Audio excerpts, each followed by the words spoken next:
علی بھائی، کیا قرآن حکیم کو بغیر حدیث کے سمجھا جا سکتا ہے؟ اگر نہیں تو کیا قرآن و حدیث کا محتاج ہے؟ قرآن حدیث کا محتاج ہے اس میں؟ یہ اہل حدیث نے زیادہ فتنہ کھڑا کیا جی، اور میں ان کے لیکچرز دیکھتا ہوں تو میں کہتا ہوں یار اتنی جرت یہ لوگ کرتے ہیں، اور وہ اس میں پرانے بزرگوں کے اقوال بھی لے کے آتے ہیں۔ وہ کہتے ہیں جی اگر کوئی شخص یہ کہے نا کہ قرآن حدیث کا محتاج ہے تو وہ تو صحیح سنی ہے، اور جو کہنا کہ حدیث قرآن کی محتاج ہے تو وہ گمراہ ہے۔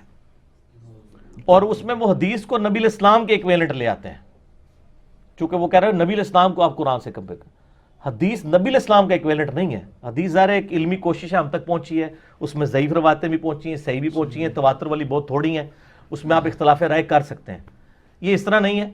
قرآن پاک ایز فار ایز عقائد آر کنسرنڈ، قرآن پاک کسی حدیث کا محتاج نہیں ہے عقیدے کے پوائنٹ آف ویو سے، کیونکہ قرآن کا پرائمری ٹاپک ہی عقیدہ ہے۔ رہے اعمال تو وہ قرآن کا ٹاپک نہیں ہے۔ یہ اکثر لوگ کہتے ہیں کہ قرآن میں نماز کا طریقہ نہیں ہے، وہ تو حدیث میں ہے، تو قرآن کا ٹاپک یہ ہے بھی نہیں ہے۔ قرآن کی توہین ایسے مت کیا کریں۔ قرآن خود سنت اور حدیث کی طرف دھکیلتا ہے نا، من یطع الرسول فقد اطاع اللہ، جس نے رسول اللہ کی اطاعت کی اس نے اللہ کی اطاعت کی۔ عقیدے کے لیے قرآن پاک پرفیکٹ کتاب ہے۔ یہ پتہ کیوں کہہ رہے ہوتے ہیں؟ بیسیکلی ان کے عقیدے ہوتے ہیں قرآن کے خلاف۔ وہ قرآن کے خلاف عقیدے جسٹیفائی قرآن سے تو نہیں ہوتے ہیں، اس کے لیے وہ حدیث کا کہتے ہیں، لیکن حدیث بھی وہ جعلی جو ان کے بزرگوں نے گھڑی ہوئی ہیں، اور پھر اس کے بعد واقعات بھی بیان کرتے ہیں۔ ہم ان کو کہہ رہے ہوتے ہیں قرآن میں لکھا ہے ایاک نعبد و ایاک نستعین، اے اللہ تیری عبادت کرتے ہیں، تجھی سے مدد مانگتے ہیں دعا کے لیے۔ ایک تو ظاہری اسباب ہے، وہ تو آپ کسی سے لے سکتے ہیں۔ تو اس کے جواب میں نہ ان کے پاس کوئی آیت ہوتی ہے نہ کوئی حدیث ہوتی ہے، انہوں نے جواب میں شعر پڑھنا ہوتا ہے، سن فریاد پیراں دیا پیرا، میری فریاد سنی کن دھر کے ہو، بیڑا میرا وچ کپراں دے جتھے مچ بھی نہ بہندے ڈردے ہو۔ تو وہ آپ کو قرآن ورسز کلام باہو لے آتے ہیں۔ اب کس کی جرت ہے وہ کہ جی وہ کلام باہو غلط ہے؟ وہ سارے میری جتنی جرت تو نہیں رکھتے نا کہ بھئی وہ غلط ہے یا صحیح ہے، ہمیں سے تو غرض ہی نہیں ہے۔ ہمیں تو قیامت دن یہ تو نہیں پوچھا جانا کہ کلام باہو پہ عمل کیا یا نہیں کیا، ہمیں تو اس کتاب کے بارے میں پوچھا جانا ہے نا۔ ہم تو اس کتاب کے پابند ہیں۔ اگر کسی نے شعر لکھا صحیح تھا غلط تھا وہ خود جواب دے ہوگا، پتہ نہیں اس نے لکھا بھی ہے کہ نہیں لکھا، بعد والے لوگوں نے تعریف کی، ہمیں تو نہیں پتا۔ ہم تو کتاب و سنت کے پابند ہیں۔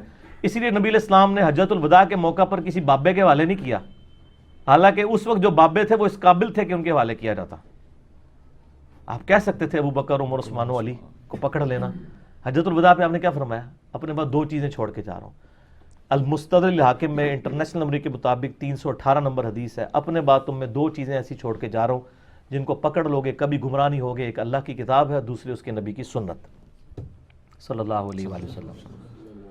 آپ نے اس لیے فرمایا کہ اگر آپ کہہ دیتے نا اپنے بعد ابو بکر کو چھوڑ کے جا رہا ہوں، تو 2 سال کے بعد تو حضرت ابو بکر نے بھی فوت ہو جانا تھا، اینڈ رزلٹ تو وہی نکلنا تھا۔ ایسی چیز چھوڑنی تھی جو قیامت تک رہے۔ سمجھ آگئی بات کی؟ 13 سال کے بعد سیدنا عمر بھی شہید ہو گئے، 25 سال کے بعد سیدنا عثمان بھی شہید ہو گئے، 30 سال کے بعد سیدنا علی بھی شہید ہو گئے، اور 110 ہجری میں آخری صحابی ابو طفیل عامر بن واصلہ وہ بھی فوت ہو گئے۔ آج آخری صحابی کو فوت ہوئے بھی آلموسٹ 1330 سال گزر چکے ہیں، لیکن قرآن و سنت ابھی تک زندہ ہے۔ پھر غدیر خم پہ بھی آپ نے فرمایا قرآن کو پکڑنا اور اہل بیت کے ساتھ اس نے سلوک کرنا۔ صحیح مسلم میں اوپر تلے 4 حدیثیں ہیں، 6225 سے لے کے 6228 تک۔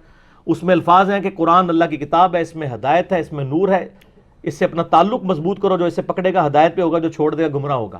اور دوسری بھاری چیز میرے اہل بیت ہے، ان کے معاملے میں تمہیں اللہ کا خوف دلاتا ہوں، لیکن عقیدہ قرآن سے اپنانا ہے۔ تو نبی علیہ السلام نے بابوں کے حوالے نہیں کیا سر، کتابوں کے حوالے کیا ہے۔ یہ بھی میرا ایک کلپ ہے، بابوں اور کتابوں میں فرق۔ وہ میرے اوپر خلاف چڑھاتے ہیں نا، کہتے ہیں یہ بابوں کو نہیں مانتے، بابوں کی بڑی توہین کرتے ہیں۔ سر یہ دیکھیں نا، بابوں کو مانے ہوئے، ان کی کتابیں اپنے سامنے رکھی ہوئی ہیں اور پڑھ کے بھی بتا رہے ہیں۔ ہمارا تو ہر ریفرنس احادیث سے ہوتا ہے، کسی سٹوری بک سے نہیں ہم بیان کرتے۔ ہم ان بابوں کو مانتے ہیں جنہوں نے کتابیں دی اور کتابوں پہ عمل کیا۔ ایک بندہ آپ کو کتاب تو بتا رہا ہے لیکن خود اس پہ عمل نہیں کر رہا۔ میں نے کئی بار یہ واقعہ سنایا ہے کہ ایک بار ہمارے یہاں درس میں بھی ایک دفعہ بھائی آئے تھے، وہ بتانے لگے کہ میں وہ نئے ریورٹ ہوئے، پہلے بریلوی تھے، اس کے بعد بخاری شریف پڑھی تو انہوں نے رفع الیدین سے سنت کے مطابق نماز شروع کر دی۔ وہ کہتے ہیں کہ میں ایک بریلوی امام صاحب کے پیچھے نماز پڑھ رہا تھا، نماز پڑھ کے فارغ ہوا تو میں نے دیکھا کہ ان کے سامنے جو ڈیسک تھا نا اس میں صحیح مسلم شریف رکھی ہوئی تھی اوپر درس دینے کے لیے نا۔ تو کہتے ہیں میں نے سلام پھیر کے نا ان سے جا کے مصافحہ کیا، اور میں نے کہا سر ابھی آپ نے جو مجھے نماز پڑھائی ہے نا وہ اس طریقے پہ نہیں پڑھائی جو آپ کے سامنے ڈیسک میں کتاب پہ لکھی ہوئی ہے، کیونکہ بخاری مسلم میں تو رفع دین کا طریقہ لکھا ہوا ہے. تو یہ ڈیسک پہ صرف شوکیس میں سجانے کے لیے کتابیں، عمل کرنے کے لیے نہیں ہے. اور جی رفع دین منسوخ ہو گیا جی، بت رکھ کے آتے تھے. سعودیہ والوں کو آج نہیں پتا چلا، جدھر آیا تھا انہوں نے چوتھے ملے پتا لگ گیا. ٹھیک ہو گیا، جدھر آیا تھا ان کو بھی تک نہیں پتا چلا. تو میں اس لیے کہتا ہوں نا کہ خالص دودھ بھینس کے نیچے سے ملتا ہے، گوالا تو آپ کو چھپڑ کا پانی بھی ڈال کے دے گا. یہاں تو گوالے آئے ہوئے ہیں نا. دین تو وہ ہے یا کتابوں میں ہے یا وہاں پہ نسل در نسل جو ٹرانسفر ہوا. تو وہ کہتا ہے جی بجائے اس کا جواب دینے کے اس نے غصے میں اپنا مسلح نکالا نیچے سے اور کہتا ہے دیکھو اس گستاخ کو تمیز نہیں بات کرنے کی. یہ تو بڑا اچھا حربہ ہوتا ہے نا علماء کے پاس. تھوڑی دیر وہ آپ کا نا سوال آبزرو کرتے ہیں، جب وہ سوال کا جواب صحیح نہیں دے رہے ہوتے تو کوئی بھی شریف آدمی ہونا تھوڑا سا تو ہائپر ہو ہی جاتا ہے کہ جی میں آپ سے یہ بات کر رہا ہوں. تو آپ وہ یہی چاہ رہے ہوتے ہیں کہ آپ ہائپر ہوں تو اگلا سٹیپ لیں کہ دیکھیں جس کو تمیز نہیں بات کرنے کی. اس کا حل بھی میں نے سوچا ہوا ہے. میں نے جب کسی بندے کی اس طرح کلاس لینی ہوتی ہے میں نہیں لیتا ہوں، میں کوئی سفید داڑھی والا نہ بوڑھا بندہ پکڑتا ہوں اور اس کو کہتا ہوں کہ مولوی صاحب کو مسئلہ پوچھ کے دسو. اس کے ساتھ تو نہیں بدتمیزی کر سکتا. اور بڑا کامیاب طریقہ ہے. ہماری تو ہلکی بات سن کے بھی کہتے ہیں تمیز نہیں گل کرنے کی. اب کسی بوڑھے بندے سے تو نہیں بات کریں گے نا. یا بوڑھا بندہ ڈھونڈیں یا وہ ڈھونڈیں جو چندہ بہت زیادہ دیتا ہو. ہاں آپ دیکھ لیں جتنی مسجدوں کے کمیٹی کے صدر ہیں نا زیادہ تر وہ وہاں کے مالدار لوگ پولیٹیکل لیڈرز ہوتے ہیں جو صرف عید کی نماز کلف والے کرتے میں پہننے کے لیے پڑھ کے اور چلے جاتے ہیں.